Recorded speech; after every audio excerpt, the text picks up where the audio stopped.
as loved ones.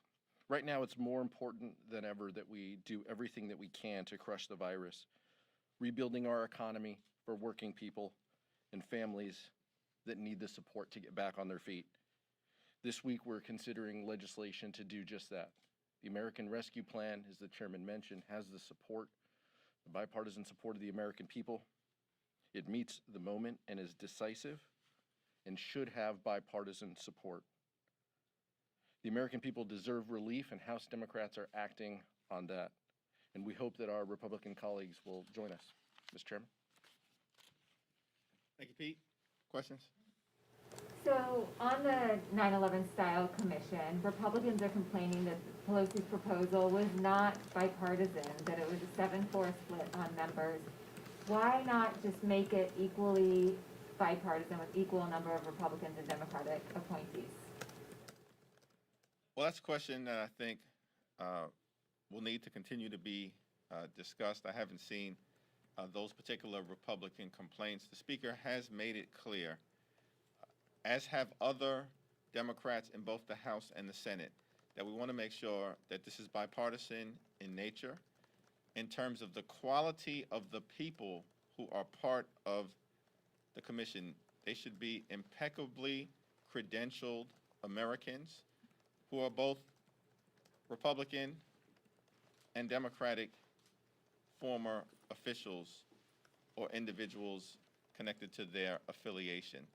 In terms of what the ultimate split looks like, we'll see where that discussion goes, but I think the overall commitment to making it clear that the 9/11 style commission connected to the January 6th violent insurrection incited by the former twice impeached President of the United States of America should be bipartisan in nature, or perhaps better said, nonpartisan in nature, because we should approach figuring out what happened, why it happened, and how do we prevent this type of violent attack on our democracy from ever happening again in a way that simply seeks the truth, not through a partisan lens. Does it undercut the legitimacy, though, if there's more Democrats on the commission than Republicans? I'm not prepared to say that it undercuts the legitimacy. I'd be interested in taking a look at the actual 9/11 commission. I believe that the original commission had a Republican-appointed chair and a Democratic vice chair, not two co-chairs. That's my understanding. And if that in fact is the case, okay, let's explore the possibilities of the Constitution and makeup of this commission, but let's have some intellectual consistency, because Republicans are always complaining just for the sake of complaining about things that they themselves do. We see that now with the American Rescue Plan as they're complaining about the reconciliation process, the one that they used to pass the GOP tax scam. To follow up on Leon's question, if you say that Republicans complain about everything, why don't you just stop the complaint that it does look unfair by doing a 7-4 split? The 9/11 Commission was actually evenly split. So why don't you just eliminate that complaint they have and eliminate the idea that it could look partisan because it's got more members on one side than the other, to stop that argument? I'm not involved in the drafting of the legislation, but I'm not prepared to say that a 7-4 split is unfair based on who actually is part of the commission. That ultimately should be the determination. But I'm sure the committees of jurisdiction will weigh in as appropriate in moving this legislation through a process that is going to exist, that will necessarily involve negotiation. It's going to involve committee markups. It's going to involve taking suggestions from both Democratic and Republican members. Presumably, it's going to involve amendments that can be submitted during the markup process to improve upon the initial legislation. And ultimately, people will presumably have an opportunity to make their case before the Rules Committee in connection with any amendments. And so to start out the process now by complaining when We just have an initial framework that has been presented and, in fact, was shared by Speaker Pelosi with Leader McCarthy, who doesn't always operate in good faith. And he set a bad tone on January 3rd by delivering, an egregious speech on the floor of the House, and then, of course, has continued to provide aid and comfort to the insurrectionists, including by voting with those objections. All of that said, Speaker Pelosi still presented the framework to the Republicans, which then, of course, instead of leading to some kind of good faith conversation from them, they immediately launched into a partisan political attack. What I'd offer too is the speaker's been, very clear that this was the initial outreach. This was the opening discussion about the commission style. As the chairman mentioned, what's important here are that the individuals who were chosen, which I understand the question about who appoints them. That doesn't necessarily mean that the president wouldn't appoint someone who has a different voter registration than our party. So I think that's important to note, but the composition of the commission is what's important. Keeping in mind, the 9/11 commission had one woman, no people of color. So let's have a commission that looks like the country, that looks like our Congress, guide this discussion. And it's important that it be bipartisan and bicameral. I know that the Democratic caucus strongly believes that, and will continue to have these discussions to make sure that we get this right. Senator Mitt Romney has proposed a Family Security Act. He says it would cut child poverty by up to 1/3 and provide low-income households in the U.S. with $350 a month for every child they are raising younger than 5 and $250 a month for every child between the ages of 6 and 17. What do you think of his proposal, and will Democrats support it? Well, is this a proposal that's being introduced in the context of the American Rescue Plan? You could compare it. You could weigh the two if you like, but just the proposal itself, just his ideas to, I haven't looked at the specifics of the proposal, but certainly I think the effort to try to end child poverty in America is one that hopefully Democrats and Republicans, House members, senators share. I know certainly the president and the vice president are strongly behind this effort. We have a mechanism for doing it by increasing the child tax credit in the American Rescue Plan. That's the provision that I support. That's the provision that will be part of the legislation taken up by the House. But the Senate has its own process. And as part of that process, I assume that Mitt Romney's proposal will be considered in some way, shape, or form. I look forward to seeing that discussion.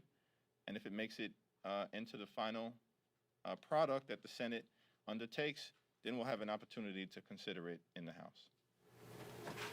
Mr. Jeffries, there are clearly some tensions that are still out there between Democrats and the Republicans who voted to decertify on January 6th. We saw some of that last night with the vote on the post office, not normally something we have a roll call vote on. What is your advice to Democrats who ask about whether they should feel comfortable voting, supporting bills with Republicans on them, supporting Republican bills, if those members have indeed taken part in that decertification vote, or if there's other sympathies Democrats believe they have with some of the insurrectionists?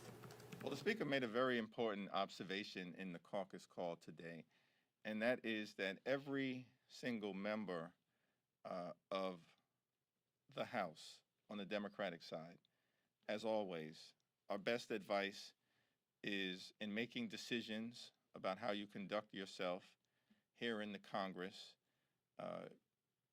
We simply ask that you follow your conscience, the Constitution, and do what's in the best interest of your constituents. As the Speaker pointed out, the 3 C's, not the 4 C's, which is the caucus being the 4th one. Your conscience, the Constitution, and your constituents. And so in the context of interacting with those who continue to provide aid and comfort to a violent insurrection. Everyone's going to have to make individual decisions guided by those three principles as to what is the appropriate thing to do on behalf of the people you are privileged to represent. Pete, you want? Just to go back to the 9/11 Commission for a second, it sounds and appears like yourself and Democrats don't trust Republicans to take this seriously. It seems like you're concerned about the makeup, you're concerned about the speeches still about that. Is that true? I don't think that's true.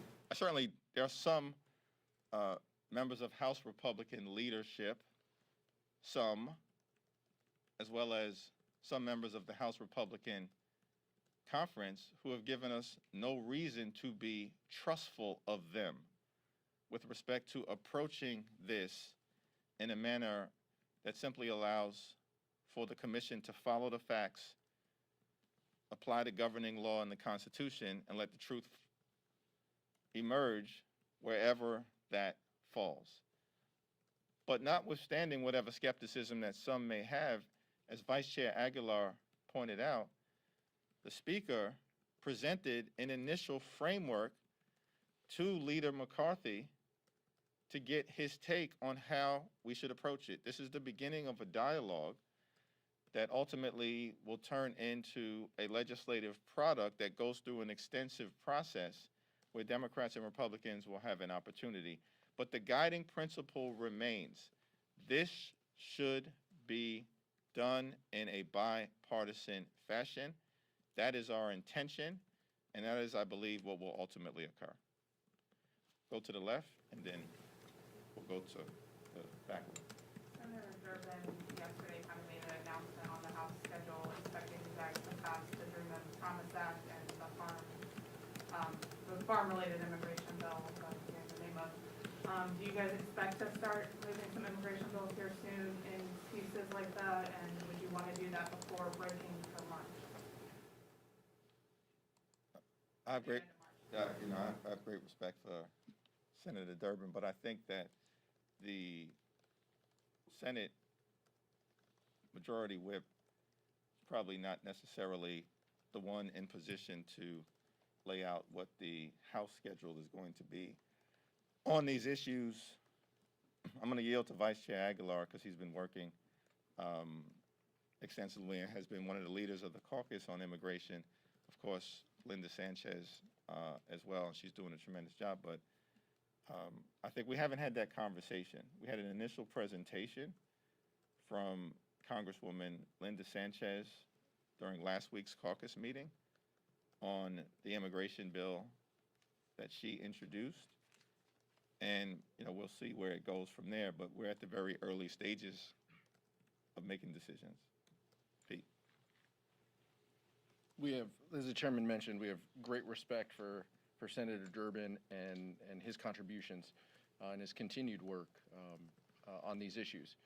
I believe later today, the Majority Whip Clyburn will send out a whip question to the House Democratic Caucus about the United States Citizenship Act carried by Linda Sanchez, carrying the Biden White House proposal, which mirrors the Senator Menendez proposal as well. That will be the question in front of House Democrats, and we are beginning the process, as the chairman mentioned, to educate our colleagues and to talk with them about the importance of this piece of legislation. This is a reform bill. This is acknowledging the White House, the Senate, and the House all acknowledging that we have a broken immigration system that desperately needs to be fixed. It includes components that would protect Dreamers, TPS holders, DED, as well as the components within the agriculture worker community. Previously, the Dream and Promise Act and the Ag Worker Modernization Act both passed with strong bipartisan support. If those came up on the House floor, I would imagine a similar result, but the question before us is whether we are ready to vote for and advocate for the U.S. Citizenship Act, which would transform the system, make key important decisions And so we're going to continue to have those conversations, colleague to colleague, to better understand what's in the Biden White House Menendez-Sanchez bill, and to ensure that we have strong support. But always keeping in mind that we do have strong bipartisan options available as well. Thanks. Thank you, sir. What are you telling members about the security posture on Capitol Hill? How much longer the fencing in particular will remain up? That's the topic in one of the hearings this week. What are you learning from the security leadership, from your own leadership, and then what are you hearing from members on the question of the posture up here? Well, it's my understanding that at this point we're waiting for General Honore to complete his survey of the situation that currently exists in terms of the posture, the needs moving forward, as well as perhaps some understanding as to what the gaps and vulnerabilities were that led to the violent mob attack on the Capitol on January 6th. Once that report is ready, there'll be some mechanism to brief the caucus, and then some decisions are going to have to be made in partnership with the Senate, and this, of course, should be done in a bipartisan way. The police board, of course, is a structure that currently exists, and so there are a variety of different stakeholders that will have to be involved in this discussion. But the safety and security of staff and members is paramount for the Speaker, for every single member of House Democratic leadership, because we saw how close we came to an even greater tragedy and the loss of life as part of the effort to halt the peaceful transfer of power. Never again can we allow that to take place. So clearly, improvements are going to have to be made, but I agree that the most appropriate step at this moment is to wait until General Honore completes his report. Second row, and then last question in the back. On the COVID relief bill, right now it looks like the minimum wage is under discussion, the parliamentarian meeting, I think, today. If that is not able to be included in the vote the House takes on Friday, do you expect the support from the Democratic caucus to be as strong as it would be if it was in there? Will that be an issue if it's taken out? Yeah, I expect that the House Democratic Caucus is going to strongly support the American Rescue Plan. We remain hopeful that the $15 minimum wage increase, which takes place gradually over a period of 4 years, will be made in order in terms of the Byrd Rule and reconciliation. America is the wealthiest country in the history of the world. The notion that we have people working for $7.25 an hour, which is the current federal minimum wage, is egregious in the context of all the wealth that exists in this country. The basic American contract is that if you work hard and play by the rules, you should be able to provide a comfortable living for yourself and for your family. That contract is broken when a minimum wage is at $7.25 per hour. That is not America. And the pandemic has exposed significant disparities that exist across many different communities, including communities of color. Joe Biden promised not a return to normalcy, but to build back better in the context of the public health and economic challenges that we face related to the pandemic. In my humble opinion, building back better includes a $15 per hour minimum wage. It's my hope that the Senate parliamentarian will see fit to authorize its inclusion. Last question, thanks. To follow up on the security question, we're going to see more hearings this week and next week, not just about January 6th, but also about domestic terrorism and extremism. So I'm wondering if you think that the existential threat to members and to this building still warrants the type of security that we have outside and today. Well, I don't want to get out ahead of the expert analysis and exploration that is underway. from a variety of different stakeholders, including but not limited to General Honore and his report. And so I'm thankful for the sacrifice and the service of the Capitol Police. Those women and men who did battle in hand-to-hand combat for hours are American heroes, and they saved lives. The carnage could have been much worse. But clearly, the Capitol Police officers were under-prepared and under-resourced for that type of cataclysmic, violent event. And we want to make sure that we put them in the best possible position moving forward to defend the Capitol. And it's my expectation that that's exactly what we are going to do. One final point that I'd mention in the context of the American Rescue Plan, and we'll see what comes back from the Senate. In addition to having bipartisan support across the country, as Vice Chair Aguilar pointed out, the American Rescue Plan has the support of the Chamber of Commerce. That's a right-leaning organization. The American Rescue Plan has the support of the Business Roundtable. That's a right-leaning organization. The American Rescue Plan now has the support of more than 150 of the nation's leading CEOs, including Steve Schwarzman, one of the biggest Republican donors in the nation. They all recognize that the American Rescue Plan is the right thing to do to crush the virus, provide direct assistance to everyday Americans who are struggling, and lay the groundwork to supercharge our economy. It's my hope that my Republican colleagues in the House will stop playing politics and join everybody else in supporting the American Rescue Plan so we can do the right thing for the American people. Thank you.